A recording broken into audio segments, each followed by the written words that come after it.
გამარჯობა.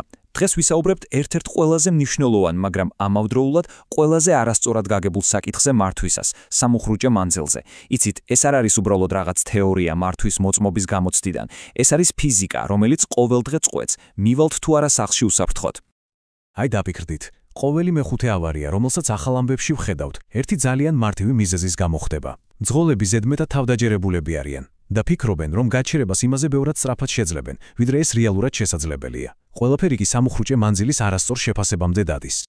აბა ერთი წამი დაფიქრდით. ოღონდ გულწრფელად. დარწმუნებული ხართ, რომ იცით პასუხი.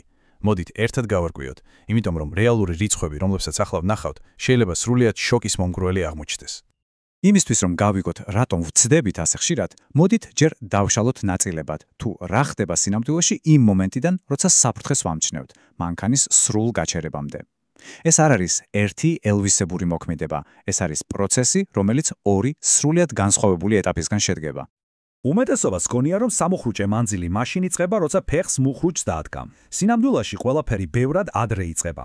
იმ წამს, როცა თქვენი ტვინი პირველად ამუშავებს ინფორმაციას, რომ წინ საფრთხეა.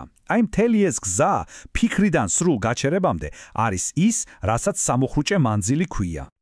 მოდით ეს პროცესი ორ ნაწილად გავყოთ: ფიქრის მანძილი და მოქმედების მანძილი. ფიქრის, ანუ რეაქციის მანძილი არის ის გზა, რომელსაც მანქანა გადის, სანამ თქვენი ტვინი მიიღებს გადაწყვეტილებას და ფეხს მუხრუჭისკენ წაიღებს. ხოლო მოქმედების, ანუ დამუხრუჭების მანძილი უკვე ის გზა, რომელსაც მანქანა მუხრუჭების ჩართვის შემდეგ გადის. სრული სამუხრუჭე მანძილი კი ამ ორივეს ჯამია. კარგი, ეს ყველაფერი თეორიულად გასაგებია, მაგრამ რას ნიშნავს ეს რეალურ მეტრებში? მოდით ავიღოთ ერთი ჩვეულებრივი სიტუაცია, რომელშიც ალბათ ყველა ჩვენგანი ყოველდღე ვხდებით და ვნახოთ, რამდენად გამოუგნებელია ეს რიცხვები სინამდვილეში. წარმოიდგინეთ, რომ მიდიხართ 60 კმ/სთ სიჩქარით. ანუ სრულიად სტანდარტული სიჩქარე ქალაქის პირობებში. არაფერი განსაკუთრებული, ხო? და ამ დროს ყოველ წამს თქვენი მანქანა გადის 7 მეტრს. დიახ, 7 მეტრს ერთ წამში. ეს ის მანძილია, რასაც გადიხართ, სანამ უბრალოდ ტვინი რეაგირებას მოასწრებს, მაგრამ საშუალოდ მძღოლს სჭირდება დაახლოებით 2 წამის საფრთხის სრულად აღსაქმელად და მოქმედების დასაწყებად. ეს კი ნიშნავს, რომ სანამ თქვენი ფეხი მუხრუჯის პედალს ეფექტურად დააჭერს, თქვენ უკვე გაიარეთ 36 მეტრი. 74 მეტრი. რომ მიხვდეთ რამხელაა ეს, წარმოიდგინეთ 3 დიდი საქალაქო ავტობუსი ერთმანეთზე მიდგმული. აი ამ ხელა მანძილს გადიხართ, სანამ თქვენი მანქანა რეალურად დამუხრუჭებას დაიწყებს. და ეს კიდევ ერთხელ ვიმეორებ, მხოლოდ 60 კმ/სთ სიჩქარით. აი, ამ გიგანტური რიცხვების ფონზე ჩდება კითხვა: აბა როგორ უნდა ვიმოძრავოთ უსაფრთხოდ? საბედნიეროდ არსებობს ერთი ოქროს წესი, რომელიც ამ ყველაფერს აწესრიგებს. თუ ამ ანალიზიდან მხოლოდ ერთი რამ უნდა დაგამახსოვრდეთ, და ეს იყოს. აი ისიც. თქვენი სამუხრუჭე მანძილი ყოველთვის ნაკლები უნდა იყოს თქვენი ხილვადობის მანძილზე. უფრო მარტივად რომ ვთქვათ, თქვენ უნდა შეგეძლოთ გაჩერება იმ მანძილის ფარგლებში, რასაც თქვენი თვალის წვდება. რას ნიშნავს ეს პრაქტიკაზე? წარმოიდგინეთ, ღამეა და მანქანით მიდიხართ. თქვენი ხედვის არეალი ფაქტობრივად თქვენი ფარების შუქითაა შემოფარგლული, ხომ?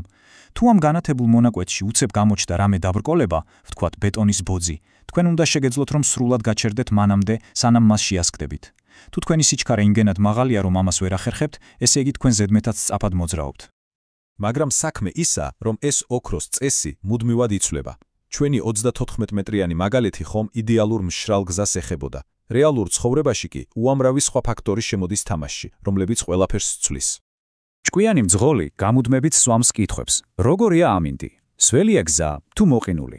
ეს სამუხრუჭე მანძილს აორმაგებს, ან შეიძლება ათმაგებს კიდეც. როგორია გზის საფარი? რამდენად სანდოა ჩემი საბურავები და მუხრუჭები? და როგორია მოძრაობის ნაკადი? ზოგჯერ ყველაზე უსაფრთხო სიჩქარე ის კი არა, რაც ნიშანზე წერია, არამედ ის, რითიც ნაკადი მოძრაობს. თითოეული ეს ფაქტორი ცვლის თქვენს სამუხრუჭე მანძილს. საბოლოო ჯამში ყველაფერი ერთ რამემდე დადის. უსაფრთხოება არ არის უბრალოდ წესების პასიური დაცვა. ეს არის აქტიური, გააზრებული არჩევანი, რომელსაც საჭესთან მჯდომი ყოველ წამს აკეთებთ. მაშასე, მოდით შევაჯამოთ, რა არის სამი მთავარი რამ, რაც აუცილებლად უნდა გვახსოვდეს. პირველი, სამუხრუჭე მანძილი უდრის ფიქრის მანძილს პლუს დამუხრუჭების მანძილი. მეორე, სიჩქარის გაორმაგება სამუხრუჭე მანძილს დაახლოებით 4-ჯერ ზრდის, ანუ ბევრად სწრაფად. და მესამე, ყველაზე მთავარი, ყოველთვის უნდა შეგეძლოთ გაჩერება იმ არეალში, რასაც თქვენი თვალის წვდება. იცით, ამ ყველაფრის გათვალისწინება კიდევ ერთ ძალიან დიდ პლუსს გაძლევთ.